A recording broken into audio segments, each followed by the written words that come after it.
வணக்கம் நண்பர்களே. இன்றைக்கி நம்ம என்ன பார்க்க போகிறோன்னா, சூப்பரான சுவையான வத்த குழம்பு எப்படி செய்கிறதுன்னு பார்ப்போம்.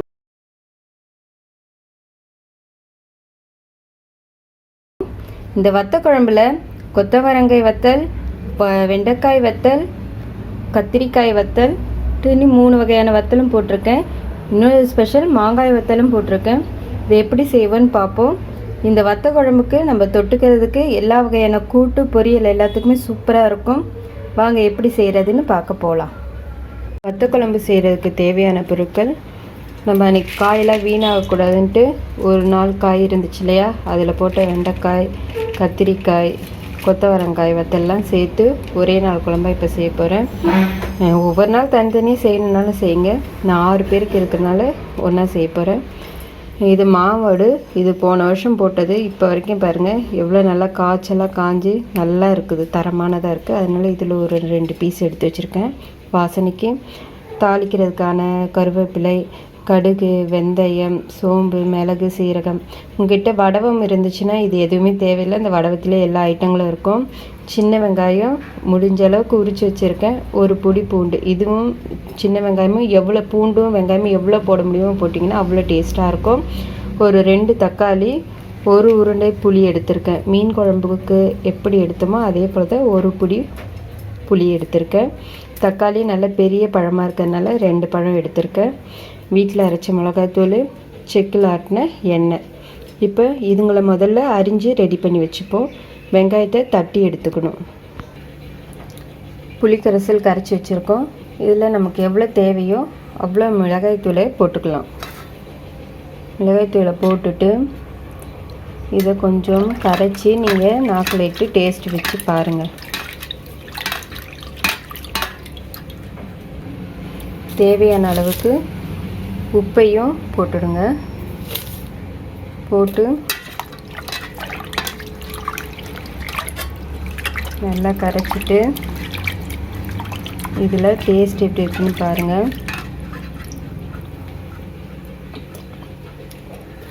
காரம் கொஞ்சம் உப்பு தேவைப்படுது. இப்போ குழம்போட அளவு பார்த்திங்கன்னா இதுதான்.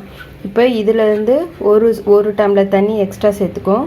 அப்போ தான் அந்த குழம்பு கொதித்து சுண்டி வரும்போது இதே அளவுக்கு வரணும்.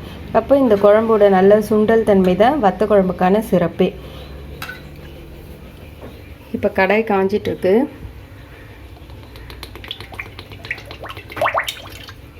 ஏன் இவ்வளோ எண்ணெய் ஊற்றுறாங்க அப்படின்னு பார்க்குறதுக்கு முன்னாடி, இந்த எண்ணெயில் நம்ம வச்சுருக்க இந்த வத்தலை ஒரு பொரிச்சல் போல் பொரித்து எடுத்துப்போம்.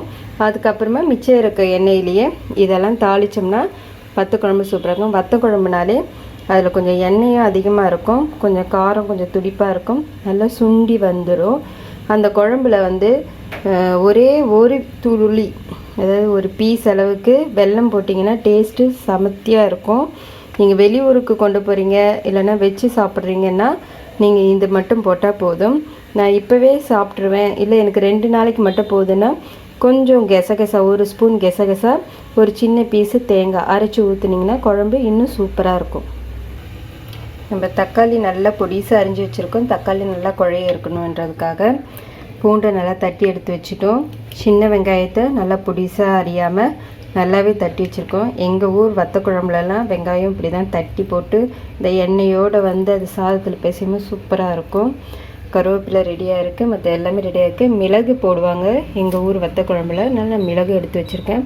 நம்மளுக்கு எண்ணெய் காஞ்சிடுச்சு, அதனால் இதெல்லாம் கொஞ்சம் பொரித்து எடுத்துப்போம். எண்ணெய் காஞ்ச எண்ணெயில் போட்ட உடனே எடுத்துடலாம். பாருங்க சூப்பராக பொரிஞ்சு வருது.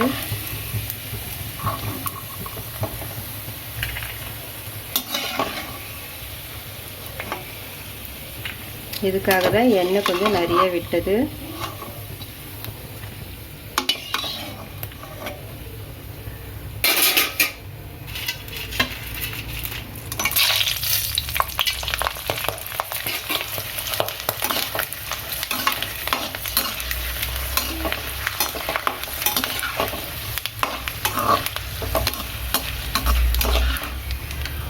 நீங்கள் இப்படி பொரிக்காமல் சின்ன சின்னதாக வெட்டி இருந்தீங்கன்னா வெங்காயம் தக்காளி வதக்கும் போதே கூட நீங்கள் போட்டு எடுத்துக்கலாம். அப்படியும் செய்யலாம். ஏன்னா இந்த வெங்காயம் வதங்கின பிறகு தக்காளி போடுறதுக்கு முன்னாடி நீங்கள் வச்சுருக்க இந்த வத்தலெல்லாம் போட்டு வதக்கிட்டு அதுக்கப்புறமா தக்காளியும் போட்டு நல்லா சுண்டை வதக்கி எடுத்த பிறகு கரைச்சி வச்சுருக்க அந்த புளி கரைச்சலை ஊற்றிடலாம்.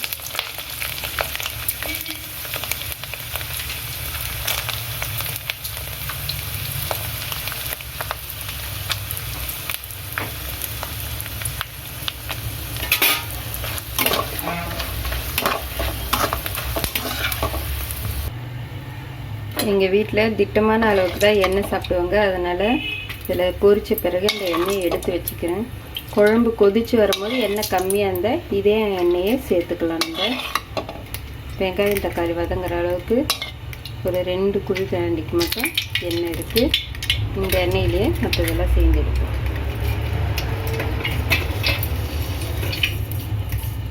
இப்போது ஒரு சின்ன ஸ்பூனால் கடுகு போட்டுக்கோங்க. ஒரு 3 ஸ்பூனுக்கு வெந்தயம் போட்டுக்கோங்க. பச்சை குழம்புக்கு வெந்தயம் நிறையா இருந்தால் தான் டேஸ்ட்டாக இருக்கும். இந்த எடுத்து வச்சுருக்க கொஞ்சம் மிளகு சீரகம் சோம்பு போட்டுட்டு கருவேப்பிலை போட்டு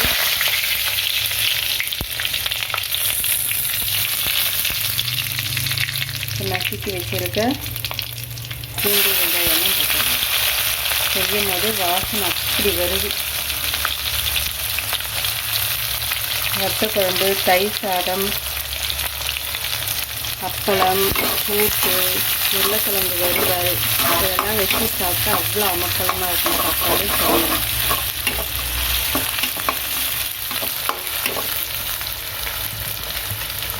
இப்போ நம்ம புளி கரைசலில் நான் திட்டமாக தான் உப்பு போட்டு கரைச்சதுனால வெங்காயம் வதங்கிறதுக்கு தேவையான கொஞ்சம் உப்பு, அதாவது சும்மா ஒரு சிட்டிகை உப்பு மட்டும் போட்டுக்கலாம்.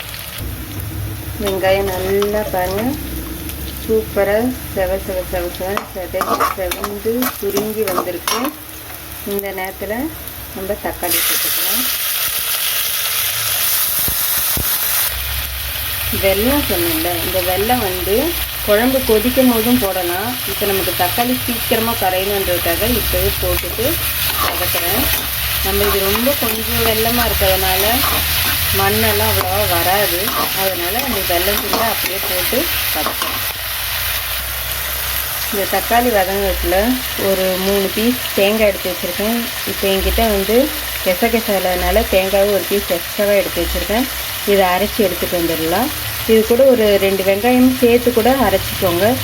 ஏன்னா இது கொஞ்சமாக இருக்கிறதுனால கொஞ்சம் மிஷினில் அரைப்படலைன்னா அதனால் ஒரு வெங்காயம் கூட சேர்த்து அரைச்சிக்கலாம். ஏன்னா ப்ளைனாக அரைக்க முடியாது, ப்ளைனாக அரைச்சிக்கோங்க. வெங்காயம் தக்காளி பூண்டெல்லாம் நல்லாவே வதங்கி வந்துட்டு பாருங்கள். நசுக்கி விட்டிங்கன்னா எதுவுமே குட்டி குட்டியாகவே இருக்காது. இந்த சூழ்நிலையில் நம்ம வச்சுருக்க இந்த புளி கரைசலை அதில் நல்லா ஊற்றிடலாம்.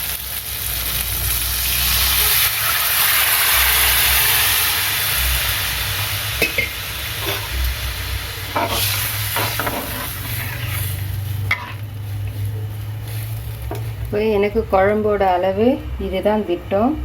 எனக்கு குழம்பு நல்லா கொதித்து வர்றதுக்காக ஒரு டம்ளர் தண்ணி எடுத்திருக்கேன். இல்லை 1/2 டம்ளராக ஊற்றிக்கிட்டு மிச்சம் இருக்க இந்த 1/2 டம்ளரில் இந்த தேங்காய் விழுதை அரைச்சிட்டு வந்துடலாம். கொதி வரப்போகுது. இப்போ நல்லா நம்ம மெழுகாட்ட அரைச்சி வச்சுருக்கு இந்த தேங்காய் வெங்காயம் விழுதையும் போட்டுடலாம். ஏன்னா வெங்காயம் வதக்காமல் பச்சையாக இருக்கிறதுனால ஸ்மெல் வந்துடக்கூடாது. வத்த குழம்புனா நல்லா வதக்கின வாசனை தான் வரணும்.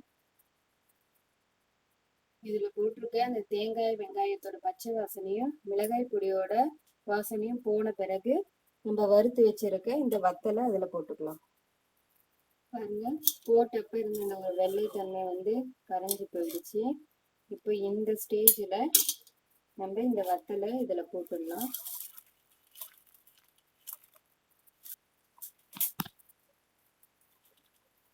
வத்தல் போட்ட உடனே வத்த குழம்போட வாசனையும் தனியாக இருக்குது. இது கொஞ்சம் இந்த குழம்போட சேர்ந்து வெந்து சுண்டி வரும்போது வத்த குழம்பு ரெடி ஆயிடும். பாருங்க, சூப்பரான சுவையான வத்த குழம்பு ரெடி ஆகிடுச்சு. நம்ம சொன்னபடி அந்த தண்ணி வற்றி இவ்வளோ திக்காகிடுச்சு பார்த்தீங்களா. நீங்கள் ஒரு 5-6 வத்தல்களை போட்டு கூட செய்யலாம். எங்கள் வீட்டில் எல்லோரும் வத்த குழம்புனா இதில் இருக்க வத்தல் எடுத்து சாப்பிடுவோங்கிறதுக்காக நான் நிறைய போட்டிருக்கேன். நீங்கள் வாசனைக்கு மட்டும்னா திட்டமாக கூட போட்டுக்கோங்க. இப்போ இது மேலே கொஞ்சம் நம்ம ஹோட்டலில் கல்யாணத்துலலாம் சாப்பிடும் போது ஷைனிங்காக தெரியும் இல்லையா, நம்ம கொதிக்க வச்ச அந்த எண்ணெய் இருக்குல்ல, அது கொஞ்சம் ஊற்றிட்டு கிண்டிக்கலாம். தெரியுதுங்களா, மின்னுட்டு சூப்பராக அடுப்பு ஆஃப் பண்ணியாச்சு. இப்போது சாப்பாடெல்லாம் ரெடியாக இருக்குது, நம்ம சாப்பிட போகலாம். டேஸ்ட்டு பார்க்க சூப்பரான சுவையான நம்ம வத்த குழம்பு ரெடி ஆகிடுச்சு. பாருங்கள், பார்க்கும்போதே எவ்வளோ நல்லா அழகாக இருக்குது. இதுக்கு எல்லாமே வெந்து நல்லா மெத்துன்னு சாஃப்டாக இருக்குது பாருங்கள். ரொம்ப சுடுது, கை வைக்க முடியல, அப்படியே இலகி போகுது பாருங்கள். இதை சாப்பிட்டு பார்த்தா இன்னும் சூப்பராக இருக்கும். ரசித்து சமைத்தால் நம் ருசித்து சாப்பிடலாம். இந்த சேனல் பிடிச்சிருந்தால் லைக் பண்ணுங்கள், ஷேர் பண்ணுங்கள், சப்ஸ்கிரைப் பண்ணுங்கள், மறக்காமல் பெல் பட்டன் அமுக்குங்க. இப்போ என் பையன் சாப்பிட்டுட்டு எப்படி இருக்குன்னு சொல்லுவான்.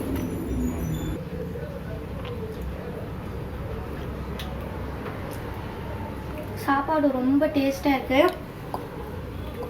குழம்பு தான் ரொம்ப நல்லாவே இருக்குது. இதில் இது ரொம்ப இந்த சாப்பாடு ரொம்ப டேஸ்ட்டாக இருக்குது.